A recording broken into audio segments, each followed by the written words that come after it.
Les affaires publiques n'ont plus de secret pour lui. Les vrais enjeux. Les vraies questions.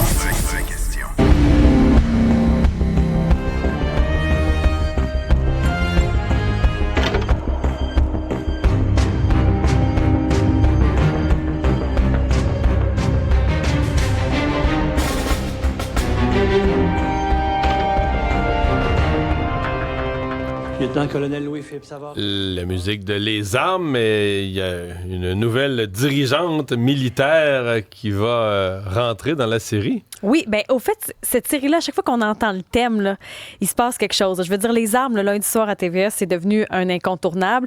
C'est un univers auquel on n'est pas habitué, puis on en a abondamment parlé cet automne, mais ça vient nous chercher, là. Des fois, ça nous confronte aussi. Et on sait qu'il y a eu de la corruption là, au sein de la base. Il y a James Foster, qui est chef de l'état-major, qui semble avoir eu des inconduites sexuelles. Donc, il va être mis à la porte et remplacé par la comédienne Catherine Proulomé. C'est elle qui va devenir chef de ça. Une femme dans l'armée déjà, elle devra asseoir son autorité sur le fait que là, il y a de la magouille, l'unité JTF-16. Il y a un ménage à faire, là. Il y a un ménage à faire parce que le JTF-16, là, c'est une unité spéciale qui est secrète et quand les soldats entrent là-dedans, ils effacent tout. Ils effacent leur nom, ils effacent leur identité. Donc, si jamais il arrive de quoi au combat, pas capable d'y retracer, pas capable de savoir c'est qui le Québécois en sol, le Canadien. Donc ça crée beaucoup de remous au sein de la production dans la série. Il y a une guerre contre les Russes qui s'installe aussi. Donc, il y a vraiment beaucoup d'action. Et celle qui remplace son béret, parce qu'elle, on l'a connue, entre autres, avec une grenade avec ça, mais là, elle porte un béret complètement différent, celle du chef d'état-major. Catherine Proulomé est avec nous. Merci beaucoup d'avoir accepté l'invitation. Ah, ça me fait super plaisir, Bonjour. vraiment. Bon, comment on C'est incarne... très drôle l'analogie Oui. à une grenade avec ça. D'un béret à un autre. Mais Oui, le ton est complètement exactement. différent. Comment t'incarnes ça? Ah oui, on est ailleurs. Cette chef-là d'état-major, t'es très sérieuse. On te voit dans un autre casting complètement. Comment tu l'as bâti, ce personnage-là? Ah ben écoute, c'est un bonheur de pouvoir se transformer à chaque fois, mais en même temps, c'est ça, il y avait comme un défi, c'est parce que j'avais pas envie d'aller dans le stéréotype de la femme de pouvoir, un peu cassante, intransigeante, bête. Fait que j'avais envie comme quand même de lui amener une certaine humanité puis un côté un peu chaleureux. Fait que j'espère que les gens vont quand même s'attacher un peu à elle, mais en fait c'est une sympathique Héloïse Drouin. C'est une femme de pouvoir, c'est une femme qui est très droite, mais c'est ça. Mais je pense que c'est quand même un personnage sympathique. Ben, parce qu'elle est autoritaire, elle est droite, puis elle se laisse pas imposer Oui. par des hommes qui ont beaucoup de pouvoir. Est-ce que toi, tu t'intéressais à ce domaine-là? Qu'est-ce que tu as appris justement du monde de l'armée qui parfois nous est inconnu? Mais écoute, il m'était totalement inconnu, pour être bien honnête. On n'a pas tellement de culture militaire au Québec. Je dirais même que au Canada un peu plus, mais au Québec, pas tellement. Puis, on a plein je pense, de préjugés, ou sans être des préjugés défavorables, des idées un peu préconçues sur ce milieu-là. Fait que c'est sûr que j'ai essayé de l'aborder de façon très très vierge et de me laisser un peu imprégné par ça. C'est ce qui m'a vraiment surpris, évidemment, c'est vraiment toute la hiérarchie. C'est tous les codes dans l'armée de comment on se parle, comment on se salue devant un supérieur, devant un subalterne, c'est vraiment c'est assez complexe quand même. T'aimais ça le feeling de la position d'autorité? Parce que même si on le joue là, quand même, quand on joue le rôle du boss des boss, là, on sent qu'on se fait respecter. Ah, mais tellement! Non, mais vraiment, je me souviens juste à l'essayage. C'est pour vrai, l'uniforme joue à peu près 80% du personnage.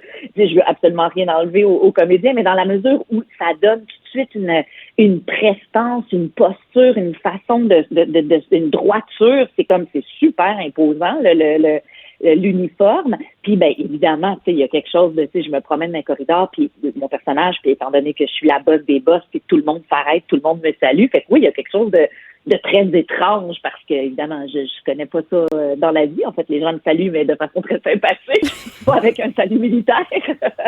Mais oui, c'est très... Il y a comme quelque chose d'un peu euphorisant quand même à jouer ça. Ben, Oui. surtout t'arrives dans une deuxième saison, là, au fait, le retour des fêtes, où François Papineau, Oui. son rôle d'Alan Craig, je veux dire, c'est un homme corrompu, mais en même temps qu'il y a beaucoup de pouvoir là-dedans. Il est pas facile d'approche, mais ton personnage arrive avec une poigne puis réussit quand même à l'asseoir, entre guillemets.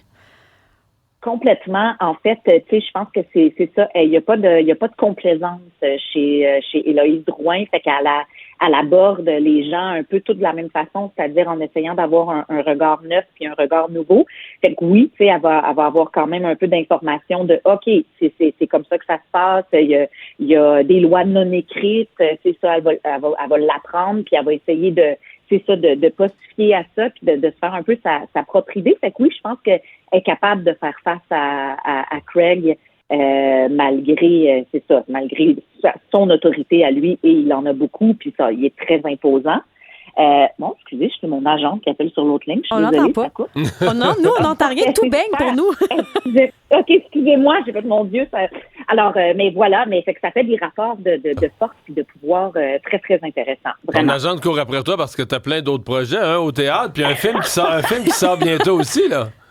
Oui, Pédalo, que j'ai tourné à l'automne passé à Cuba. Un projet vraiment qui m'est un peu tombé du ciel. On rêve un peu tous de ça, là, comme comédien, de pouvoir aller tourner à l'étranger, puis se retrouver. En tout cas, fait que c'était vraiment super. Je n'ai rien vu encore, aucune image. Je vais découvrir ça. En février. On a une première projection. Puis je pense, j'ai pas de date officielle, mais je pense que le film sort en mars. Ben, parce que ça a été tourné à Cuba, mais c'est avant tout, Oui. c'est une adaptation cinématographique. Là, ça a été présenté au théâtre tout d'abord. Ceux qui n'ont pas vu Pédalo, justement, au théâtre, raconte-nous un peu. Ben, c'est quand même assez différent de la version. Fait que même pour ceux qui ont vu Pédalo au théâtre, on sort un peu du cadre.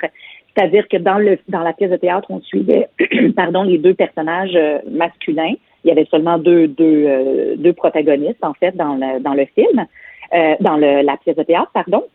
Et puis, on les retrouve sur un pédalo en pleine mer. Le pédalo est défectueux, puis on se retrouve dans une espèce de huis clos sur le pédalo. Mais dans le film, ils ont décidé de rajouter des personnages des deux blondes qui, elles, sont dans le resort, dans le tout inclus à Cuba, et elles attendent leur chum.